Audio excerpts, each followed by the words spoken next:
ఓం మహాగణపతే నమః. నవంబర్ మాసంలో ద్వాదశ రాశుల వారికి రాశి ఫలితాలు ఏ విధంగా ఉన్నాయో చూద్దాము.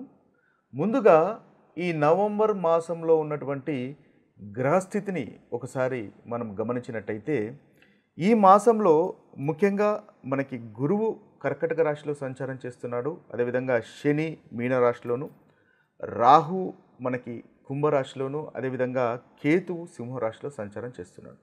ఇవి దీర్ఘకాలికంగా సంచారం చేసేటటువంటి గ్రహాలు.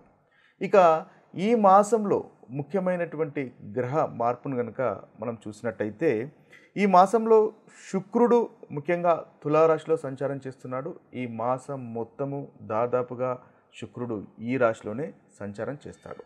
ఇక రవిని కనుక చూసుకున్నట్టయితే రవి కూడా తులారాశిలో సంచారము, అదేవిధంగా వృశ్చిక రాశిలో సంచారం చేస్తున్నాడు. దాదాపుగా ఈ మాసం మధ్య భాగంలో రవి తులారాశి నుంచి వృశ్చిక రాశిలోకి సంచారం అనేది ఉంటుంది.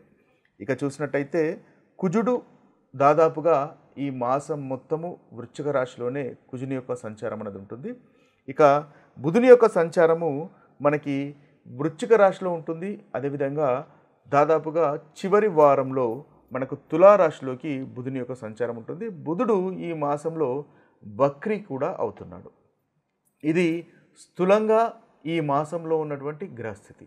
ఈ గ్రహస్థితిని ఆధారంగా చేసుకొని ద్వాదశ రాశుల వారికి ఎలాంటి ఫలితాలు ఈ మాసంలో కలుగుతున్నాయో చూద్దాము. తులారాశి వారికి నవంబర్ మాసంలో ఉన్నటువంటి రాశి ఫలితాలు మనం చూసినట్టయితే వీరికి శుక్రుడు చాలా చక్కటి ఫలితాలు కలుగజేస్తున్నాడు. ముందుగా ఈ రాశి వారికి ఉన్నటువంటి గ్రహస్థితిని కనుక ఒకసారి మనం గమనించినట్టయితే వీరికి రవి 1వ స్థానంలోను 2వ స్థానంలోను సంచారం ఉంటుంది.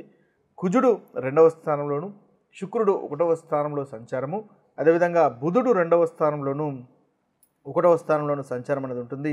శని 6వ స్థానంలోను, కేతువు వీరికి తులారాశి వారికి 11వ స్థానంలోను సంచారం అనేది ఉంటుంది. ముఖ్యంగా వీరికి ఈ మాసంలో శుక్రుడు చాలా చక్కటి ఫలితాలు కలుగజేస్తున్నాడు. శని చాలా అనుకూలంగా ఉన్నాడు, కేతువు కూడా అనుకూలంగా ఉన్నాడు. ఈ 3 గ్రహాలు ఈ రాశి వారికి నవంబర్ మాసంలో అనుకూలంగా ఉన్నాయి. అయితే ముందుగా అనుకూలమైనటువంటి ఫలితాలు ఈ రాశి వారికి ఎలాంటి ఫలితాలు కలుగుతున్నాయో ఒకసారి చూసినట్టయితే ఈ రాశి వారికి శుక్రుడు రాశ్యాధిపతి, అదేవిధంగా వీరికి అష్టమాధిపతి అయినటువంటి శుక్రుడు 1వ స్థానంలోనే తన స్వక్షేత్రంలోనే సంచారం చేయడం అనేది చాలా చక్కటి ఫలితాలు కలుగజేస్తాడు. ఈ మాసం మొత్తము తులారాశి వారికి అనుకూలంగానే ఉంటాడు. అంటే శుక్రుడు ముఖ్యంగా కంఫర్టబుల్ లైఫ్ అనేది ఇస్తాడు. కాబట్టి తన రాశిలోనే శుక్రుని యొక్క సంచారం ఉండడం వల్ల తులారాశి వారికి ఈ మాసంలో మంచి కంఫర్టబుల్ అనేది ఉంటుంది అని మనం చెప్పవచ్చు. అనుకున్నటువంటి పనులు వీరు చేయగలుగుతారు. ఆరోగ్యము అనేది ఇబ్బంది పడుతున్నట్టయితే ఆరోగ్యం మెరుగుపడుతుంది. దంపతులలో మనస్పర్ధలు ఉన్నట్టయితే మనస్పర్ధలు తొలగిపోతాయి. సంతోషము, ఆనందము అనేది మనకు ఈ మాసంలో శుక్రుని వల్ల ఈ రాశి వారికి కలుగుతాయి. సుఖమైనటువంటి నిద్ర ఉంటుంది, తృప్తికరమైనటువంటి భోజనం ఉంటుంది. ఓవరాల్గా చాలా చక్కటి ఫలితాలు శుక్రుని వల్ల కలుగుతాయి. మంచి వస్త్రధారణ ఉంటుంది. శత్రువులపైన విజయం అనేది కూడా తప్పకుండా ఉంటుంది.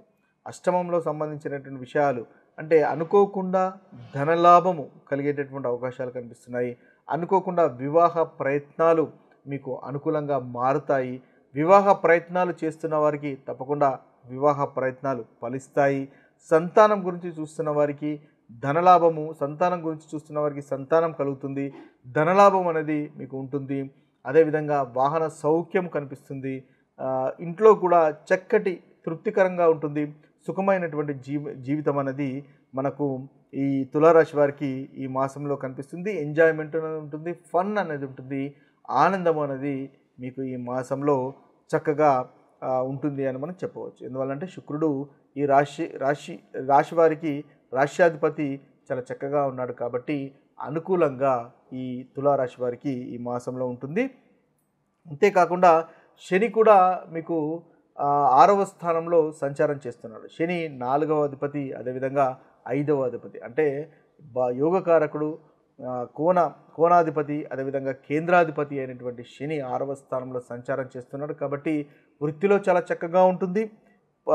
మీకు మంచి ప్రొఫెషనల్ గ్రోత్ అనేది ఉంటుంది. అప్పులను మీరు తీర్చివేయగలుగుతారు.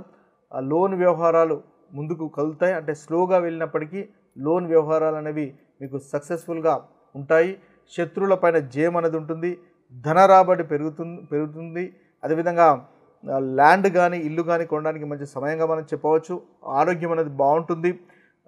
దాంపత్య జీవితం బాగుంటుంది. మానసికంగా సంతోషంగా ఉండేటటువంటి అవకాశాలు మనకి ఈ శని వల్ల కలుగుతాయి. శని చతుర్థాధిపతి పంచమాధిపతి కాబట్టి సంతానానికి సంబంధించినటువంటి విషయాల్లో కూడా చాలా అనుకూలంగా ఉంటుంది. కాస్త ఆలస్యంగా ఉన్నప్పటికీ సక్సెస్ అనేది ఉంటుంది. శని స్వతహాగా ఆలస్యంగా ఫలితాలను డిలే చేస్తాడు, కానీ సక్సెస్ఫుల్ అనేది ఉంటుంది.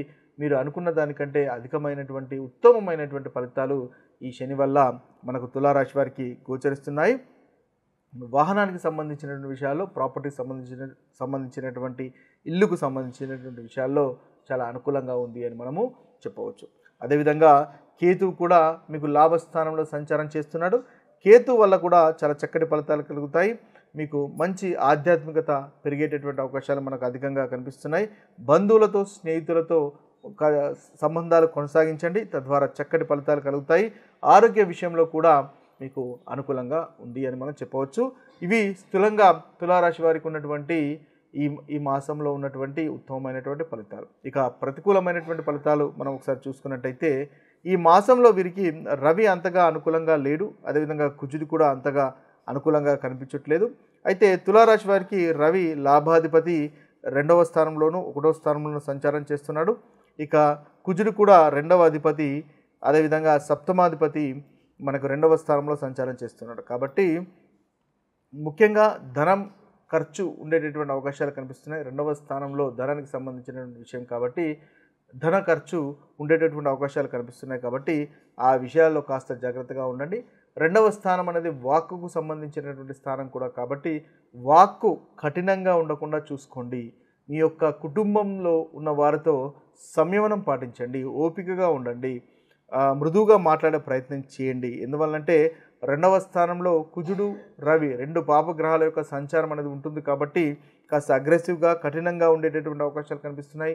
ధనానికి సంబంధించినటువంటి విషయాల్లో, ఫైనాన్స్ సంబంధించినటువంటి విషయాల్లో కాస్త ఇబ్బందులు ఉండే అవకాశాలు కనిపిస్తున్నాయి. కాబట్టి ఆ విషయంలో కాస్త జాగ్రత్తగా ఉండండి, పౌరుషంగా మాట్లాడకండి. తద్వారా మనకి తులారాశి వారికి ఈ మాసంలో చక్కటి ఫలితాలు ఓవరాల్గా మీకు కలుగుతాయి. తులారాశి వారికి నవంబర్ మాసంలో ఉన్నటువంటి పరిహారాలు కనుక ఒకసారి మనం గమనించినట్టయితే వీరికి ముఖ్యంగా రవి అంతగా అనుకూలంగా లేడు. కుజుడు 2వ స్థానంలో ఉన్నాడు, అంతగా అనుకూలంగా కనిపించట్లేదు.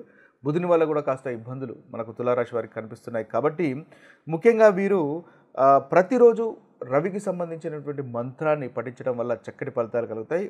ఓం హ్రాం హ్రీం హ్రౌం సూర్యాయ నమః అనేటటువంటి మంత్రాన్ని తూర్పు దిక్కుగా సూర్యోదయం సమయంలో కనుక పఠించినట్టయితే 108 సార్లు పఠించినట్టయితే సూర్యుని వల్ల కలుగుతున్నటువంటి ఇబ్బందులు మీకు తొలగిపోతాయి. ఆరోగ్యం కూడా మెరుగుపడుతుంది.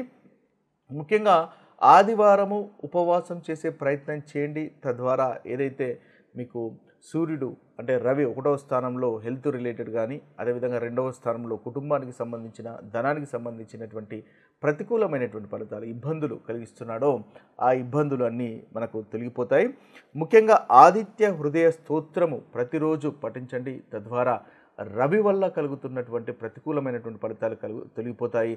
సమాజంలో గౌరవం పెరుగుతుంది, కాన్ఫిడెన్స్ అనేది పెరుగుతుంది, మీరు అనుకున్నటువంటి పనులు చేయగలుగుతారు. ఇవి మనకు తులారాశి వారికి ఈ నవంబర్ మాసంలో ఉన్నటువంటి పరిహారాలు. ఇవి స్థూలంగా మనకు ద్వాదశ రాశుల వారికి ఉన్నటువంటి పరిహారాలు. మరొక వీడియోలో మరొక రాశి ఫలితాలతో కలుద్దాము. అంతవరకు సెలవు. సర్వే జన సుఖినో భవంతు, సర్వే సుజన సుఖినో భవంతు. నమస్తే.